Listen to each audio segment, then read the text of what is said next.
let's get this ball rolling on some 316 stuff. So hiring an Erisa 316 fiduciary. Well, so Definity, we have a 316, so just hire us, right? But yeah, let's just do it. But what is a 316? So before we dive into hiring one, I think it's important to know what it actually is from an Erisa standpoint.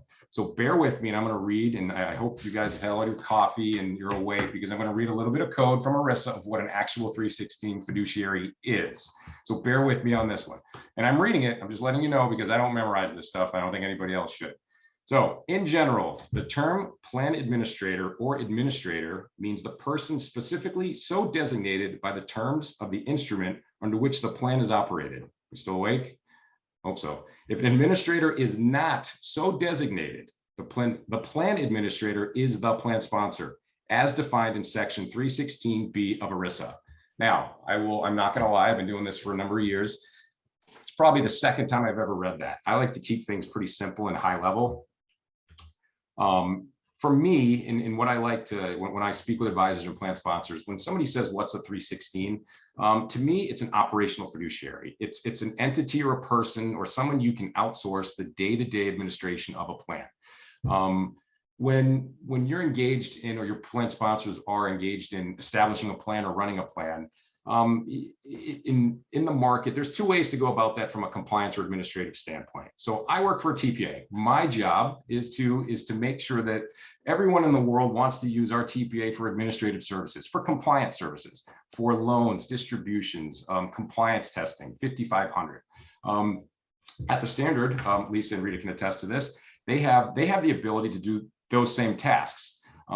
So it's either you're with a record keeper or you're with a TPA. We love to go TPA, but we love our record keeper partners as well. So it's, we won't go down that road.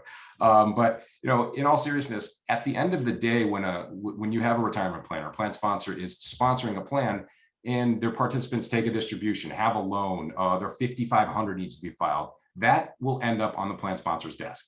Now, most plan sponsors, and I will say most because I'm not going out on a limb on this. Most plan sponsors do not want to deal with distributions, loans, hardships, because they're scared of them. They don't know what they mean. They don't know what they are. They don't know what they're doing. It's not to be, I'm not trying to pick on plan sponsors. It's just the nature of the beast. A 316 can be utilized to help alleviate all that stress from the plan sponsor. If you think of it, with a TPA, the standard TPA services or administrative services, right? It's to maintain a document. It's to provide assistance to plan sponsors so that they can run their plan. And you can stop me if you have one of these clients. No one has ever come to me and said, I want to provide a plan, a retirement plan, a 401k plan, a profit sharing plan, any type of plan to their participants because they love administration. They do it to retain talent or because there's a law in place that says they need to do it. Or, my favorite, it's taxes. We want to save on taxes, so we want to have a plan. So to the hiring of a 316, I think it's important to understand that when you do hire a 316, the reason is to offload. It's to offload the work. The plan sponsor doesn't want to do it. They want to hire somebody or bring somebody in who will be legally, fiduciarily responsible for running the plan. I like to call it an extension of your HR department. Okay, so there we go. So what you're seeing is, why are more providers coming on board? It seems that every day we're seeing that somebody else has a new 316 and they have, they're offering, new to market is our all-inclusive 316. But when you get down to it, there's a bunch of different flavors of 316s. But why are providers coming on board? I look at it this way: it's a value and a retention tool. So you have plan sponsors, they're talking about it. They want to know what my fiduciary risk is. What can I do to mitigate or to transfer some of this liability? So you have providers that are saying, look, we've got really good people. We can handle this. We want to offer this type of stuff. In doing this type of work day in and day out, I do see that plan sponsors need the help. So offering a 316 or a 316 type service, I think it's tantamount to having a very good offering. And it's a great value add for your firm. And Rita, I'm going to ask you a question on this. Being on the record keeping side and having, thousands and thousands of clients that have retirement plans, what are you seeing from plan sponsors, with regard to 316 and these type of administrative services? So, John, you pegged it. I mean, 316 is the new buzzword over the past few years. And, plan sponsors have a much greater awareness of their fiduciary responsibilities. And they're looking for relief from their own administrative workload and risks that come along with it. As a small business owner for a couple years, I just use my own experience as an example. Just the complexity of the requirements by city, county, state, and federal governments to run a business is mind-boggling. And just keeping up with all the quarterly filings you have to do is tedious work. And that's before you even add any type of benefit to your employees' mix. And, if you miss a filing, you get hit with penalties that are a lot of business owners these days just can't afford. They're just trying to keep their businesses afloat. And even when they do remember to file, if they're not tracking their steps to ensure that their filing was received and on time, something can happen, and like your internet going down. And I remember when I was filing I went through all of the steps of filing my quarterly returns, and my internet went down. And I wasn't aware that it didn't go through until later, when I started getting those letters from the government that, hey, where's your tax filing? Where's my payment? And I got hit with some pretty hefty penalties. Sure. And now you add a retirement plan on top of that with the administrative requirements, and you really bog employers down. So they need to offload that work, and not only offload that work, they're looking for someone to take on that liability. So, when we team up with Definity, we're doing that in conjunction with you. We both can work on loans and distributions and notify employees of their eligibility, as well as doing that fulfillment notification. And it doesn't matter who's doing it, whether it's you or us, or maybe we're complementing each other and joining forces to take on those roles for the employer. But we're taking on the work, we're taking it off the employer's plates, and we're taking off that liability. And the majority of the plans that we're seeing coming in the door, the employers are aware of this and they're wanting that service.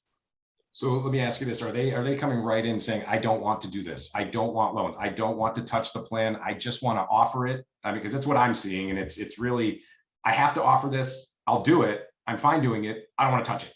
Yes, that's Okay. exactly what they're saying. Great. And they're looking for providers that will belly up to the plate and step up and take that off their plates and take on the liability for making sure it's done timely and accurately. Great. Thank you. Appreciate it. Lisa, I think you can attest to that, right? That's So, this is the question that I get a lot from advisors. Why do I need to consider 316 coverage for my client? Why would I push it to my client? Why would I tell them about it? Long and short of it, and I'm going to use this again later in the presentation. Time is money, right? When you have a 30 people doesn't seem like a lot, but when you have a 30 live plan or a 30 live company, you have a lot of liability. You have a lot of things going on. In today's environment, with a lot of the work at home, right? Most people are working at home. You have business owners trying to hire people. It's my wife. I just a little anecdotal story. My wife's family owns restaurants here in the city of Chicago. Trying to find people to work it's a full-time job to get people to come in. 2 years ago, I was fortunate enough to convince my father-in-law. My mother-in-law was really easy, but my father-in-law, I convinced him to engage a 316. It happened to be the one I was working for at the time, and it's been a godsend for him, just because he doesn't have to worry about any of this. It's been great for my wife because she doesn't have to worry about it, and we take care of everything, without really their knowledge. But why would a named fiduciary of a plan want to give away control, right? And it's really these five items right here on the screen. Those are the 5 key features of why you would get a 316. You want to transfer liability for all administrative tasks. I'll always use the example of a distribution. So let's take 316 off the table. You've got Joe. Joe's got $100,000 in his account. Joe quits, but Joe's only 60% vested in his account. Now, in a normal situation, Joe is going to go ask for his distribution. That distribution will be processed. It'll go through either the TPA or the record keeper, and it'll go on its merry way right over to that plan sponsor's desk. Now, that plan sponsor's responsibility is to check that distribution. At the end of the day, the last person that's going to see that go out the door is going to be the plan sponsor, business owner. It could be either one.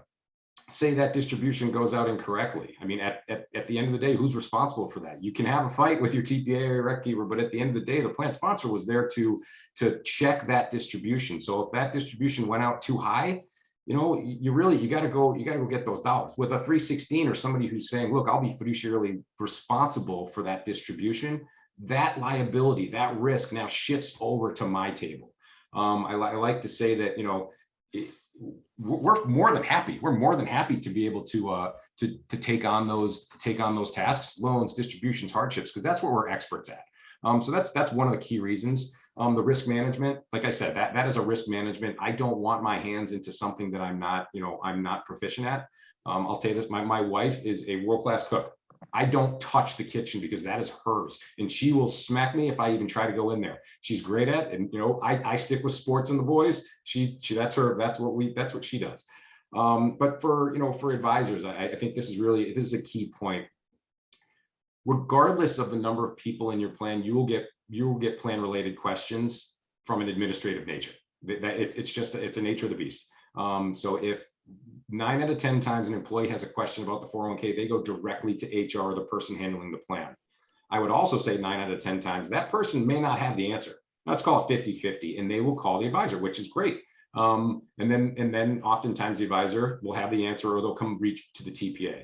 With a 316 or somebody that's appointed that point of contact, that participant will go directly to that expert. So not that people want to not talk to participants or stuff like that, but your time is better served talking about, trying to grow the plan, right? Get more, bump up those deferrals, switch the match, maybe get a nice profit sharing in there. That's where the best time spent. Lisa, I have a question for you now. So are you seeing more and more, plan sponsors looking to offload a lot of these services in your world? Like, what type of support are the plan sponsors that you're working with looking for?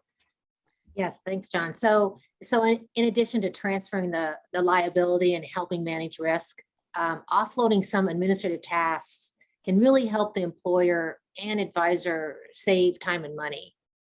With the right provider handling the right responsibilities, the employer can be assured that plan commitments are being met accurately and on time. And for employers who do not have a large HR staff, partnering with a 316 provider can bring a lot of relief. Great, thank you. And we have some examples on the next slide of fiduciary support too, if you want to go there. So you want me to move forward? Boom. There you go. And so here are some of the things that a 316 provider may offer to do. Manage the approval process for distributions and loans, track eligibility and send the appropriate notification, deliver all required participant notices, perform compliance testing, and prepare, sign, and file Form 5500. All things that the plan sponsor does not want to do. Sure. Coverage of specific responsibilities varies greatly by provider and TPA. So in addition to the level of fiduciary responsibility, in addition to that level of responsibility that they're willing to take. Back to you, John. Okay, I think, did you cut out a little bit? Uh-oh, did you miss something? Yeah, unfortunately, you were mid-question. Oh, no. So where did you, I talked about how all the all the offerings that Sure. the provider will do, Sure. and then coverage of specific responsibilities. Oh, yeah. It varies greatly by provider. And it also varies greatly in the level of fiduciary responsibility that they are willing to take. So that's very important to investigate. Sure. Absolutely. Yeah. And I think I agree with you 100%. So it's, in a couple slides back, we talked about how everyone, well, not everyone, but there are a number of providers in the industry and what they'll do. There are true 316s. So it's not even a secret, but a true 316 has the ability to hire and fire vendors, right? So, when we go out to market, we say we're a true 316, I have to say, and I'll always say this, we will provide 99% of the administrative tasks for a plan sponsor. We can take that off their plate. That 1% is the piece where I have no business, nor do I want to evaluate or critique an advisor and or a record keeping partner. So that's the 1% that we peel off. That would be a true, a true 316. And part of that, if we go back, a couple slides to the beginning, that's the plan sponsor's job, really, right? So it's, as a plan sponsor, you have the let's call it the responsibility of, hiring certain vendors. Just because you hire a 316 does not exonerate you from being a fiduciary, right? You're just bringing on a co-signer or a co-fiduciary to help you with the administrative tasks. I think for Definity, for what we do, we have that. We have that true, like I mentioned, we have that true pure 316 minus that, that one hiring firing component. We also have what's called a governance service. This is above and beyond. So it's when we talk about, having and having that 316 offering in the value add, our governance service really, it like I said, it's above and beyond for the 316, and it offers five key additional components. Those being, we will work with an advisor to create an ISP and an education plan. We will during investment committee meetings, we will be responsible for taking those minutes, which I think is if you're ever in a meeting and somebody says, Lisa, you take notes. If somebody tells me it's like I'm the wrong person to be doing that part of it, I just don't like doing it. But that's part, it's part of the service. We will help benchmark investments next to industry averages. I know a lot of advisors don't want us getting into that, but it's a service we offer. It's a value add there. We will, and I know this sounds, it doesn't sound like it's all that important, but it really is, because it's one of those things that really gets missed a lot of times, is the verify adequate bond coverage for plans. Oftentimes you'll pull that 5,500 and you've got a $3 million plan and it's got a $30,000 bond. That's bad. It's got to be a lot, or it's got to be better than that. And then the one kicker or the one piece that I really think is really key is for those larger plans, or any plan that gets audited. In the event the IRS or the Department of Labor is auditing the plan, will represent you at no cost. It's one of those things where if we are the 316 and you are engaged in this service, we have, as a 316 from an administrative perspective, we are, like I used before, we're driving the bus, right? So we've got the forms, we have everything that the auditor would need. So it's really a key, it's a key component that differentiates us from, from a lot of the other players in the market. So thank you. All right, so let's, any questions so far in the queue? No? Okay. So this is one of the next two slides are really some of my favorite, and I know they both deal with participant notices. They deal with participant notices and fines. As we've spoken about, there's a litany of administrative tasks that plan sponsors are responsible for the annual administration of a plan, right? So we can talk loans. I could bore you to death about loans, distributions, 5,500s, administrative, that stuff's not going to go away. That's the bread and butter of administration for a plan. But as we've all heard, time is money. And a classic example of plan sponsors feeling that their time is wasted is notices. Not because I feel that it either takes plan sponsors a really long time, or they're not equipped enough to understand what it is they're supposed to be doing with these notices. I think we've all been or received the question, what am I supposed to do with this notice? This fund company just sent me this. Do I have to disseminate this, or is this supposed to go directly to participants? Safe harbor plans. I know there are thousands of safe harbor plans in the industry, and that notice needs to go out. I can't tell you how many times I've sat across the table from a plan sponsor and said, I didn't know we were supposed to send a notice on an annual basis to our participants describing this plan. So it's, it can be a little bit daunting when you hear that, and how long has that been going on? Oh, 10 years, yikes. So it's, you really want to make sure you get the reins on that. But from a cost perspective, let's, this hypothetical example here is, really how much would it cost per hour per employee for somebody to mail out notices for a year? I mean, it's not just a one-time thing. Notices can go out quarterly. You have participant statements. You've got, like I said, there may be, if a plan is moving, a blackout notice.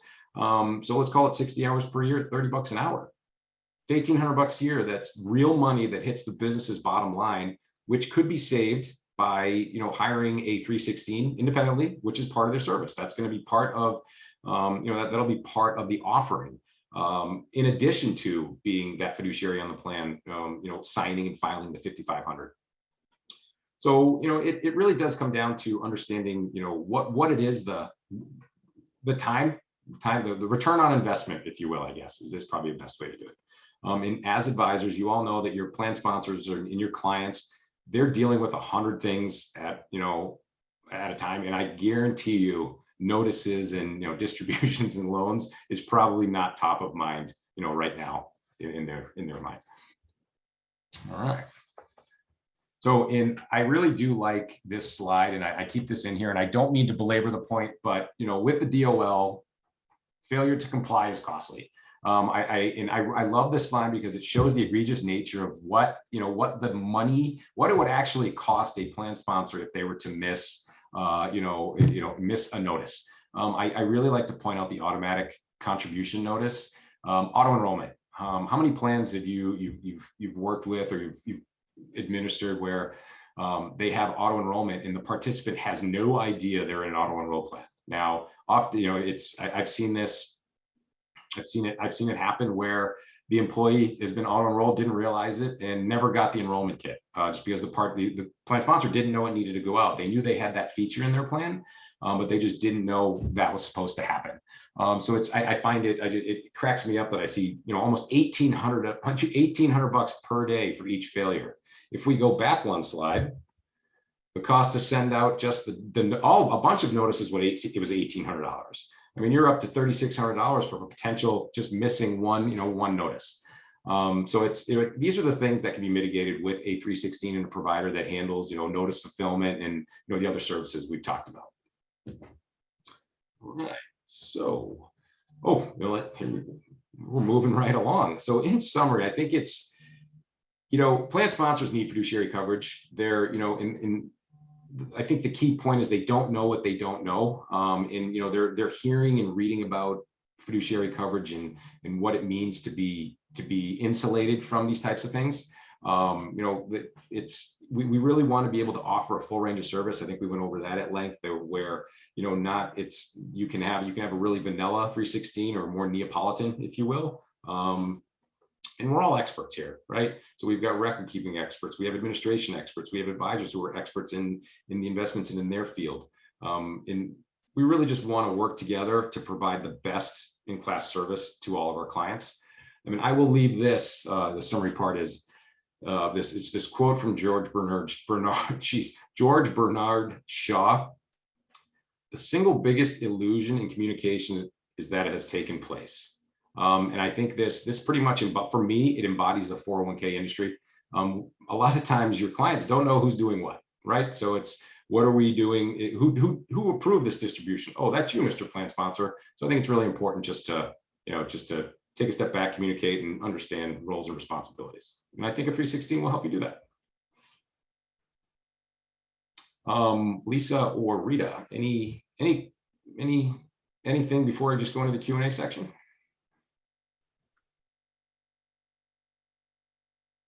Oh, Rita, you're muted. Just wanted to thank you for allowing us to come on with you today and talk about this crucial service. Teaming up with the two of us, there's a whole suite of services between the two of us we can offer our mutual clients and make our advisors look good. So like you said, you have a slew of experts here at Definity and with the standard as well. So hoping we will hear from you, maybe some questions now that we can answer for you, or maybe in the future. Absolutely. And we're always interested in feedback. So please let us know if you have any feedback on things that you're hearing, things that would make your life easier too. So we're always interested in that as well. Thank you for letting us join you today. Oh, absolutely. Thanks. Oh, thanks for joining. Greatly appreciate it. I enjoyed it. Thanks for taking the time. All right. So I don't see any questions in the Q&A section, so I guess we don't have any.